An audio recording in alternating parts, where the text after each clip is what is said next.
Right, today I am going to do a colander ice dye. I've never done this before. It looks really cool. I don't know why I haven't tried it.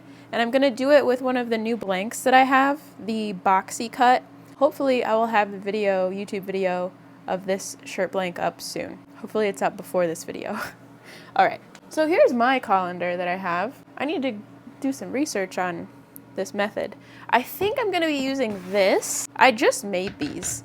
They're my big bins, and then I went and got some egg crate from Lowe's. It was in this really big sheet that I cut down, and then I poked holes in the sides of the bin and used some zip ties to hold them in there.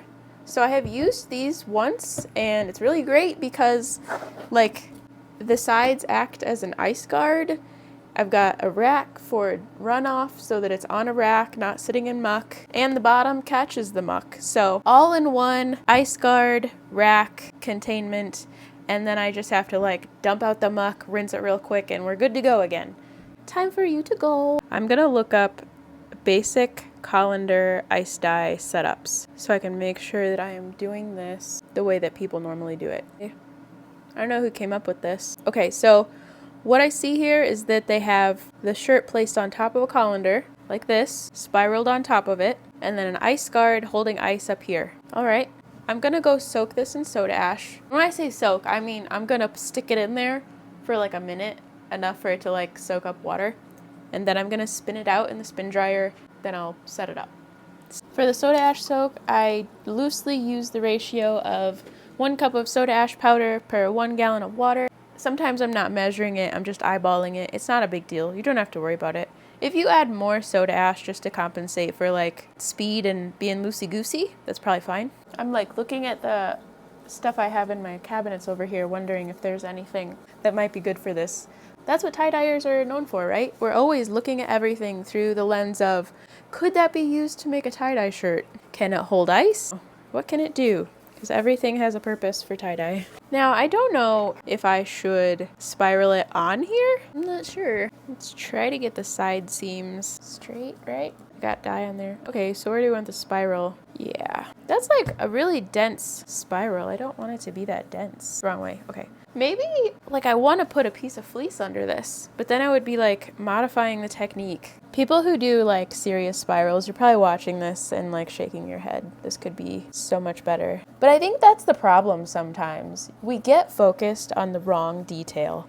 We want the tie-dye to look awesome, so we're, like, hyper-focusing on getting this spiral to be as perfect as possible when, like, for gravity dye, the whole point is to have it loose.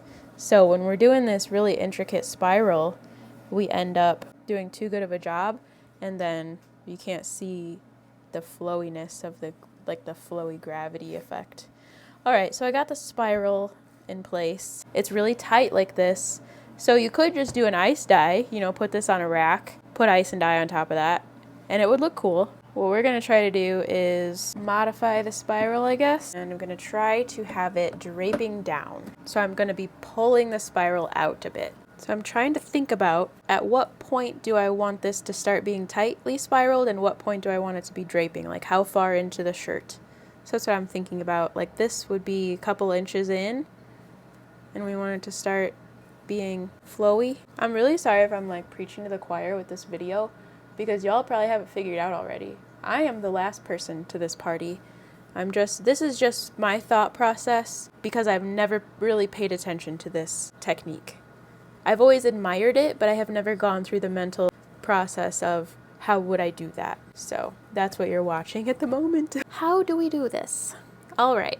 I do want more flowiness up here by the face. I don't want that to be super tight. So I'm going to make sure that I look at this area up here by the neckline and have enough of that draping off, okay? All right, that looks pretty good. We got good long sections where the dye can just flow down. That's good, but we still have a bit of spiral right there.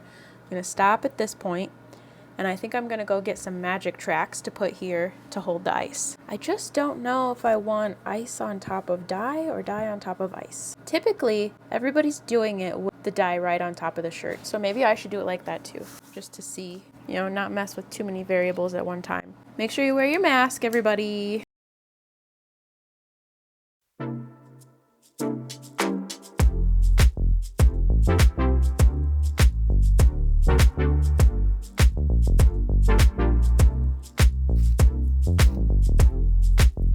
Here's my gray wall and gray tabletop surface that I just painted. And I love it so much because I can take pictures of stuff. I've never taken pictures of a dye setup before. So this is exciting. This is a first. I'm gonna take some pictures of it. And the goal of this is that the gray here does two things. It makes it really easy to remove the background, but the gray leaves a bit of a shadow around stuff. If it's white, the shadow disappears easier and it's a little harsher, but the gray leaves the shadow and it gives something to color grade on. So if I wanted to get creative and have like a pink shadow, it's easier to color grade that with Lightroom than it is to do that with white. It's just like a workflow that I enjoy. I'm sure that people doing it with white just fine. But anyway, just explaining why it's that way.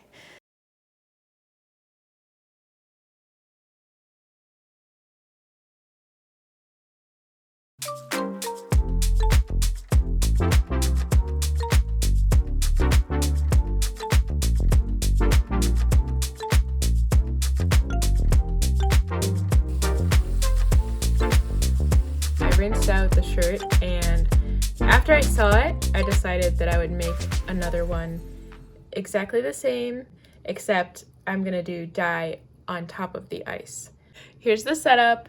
I tried to make it the same in that it's got a spiral in the center, but then it goes loose really quickly, because I did like the way that turned out on the other one, so you'll see the results for both of them at the same time at the end. It's the next morning and I'm trying something new.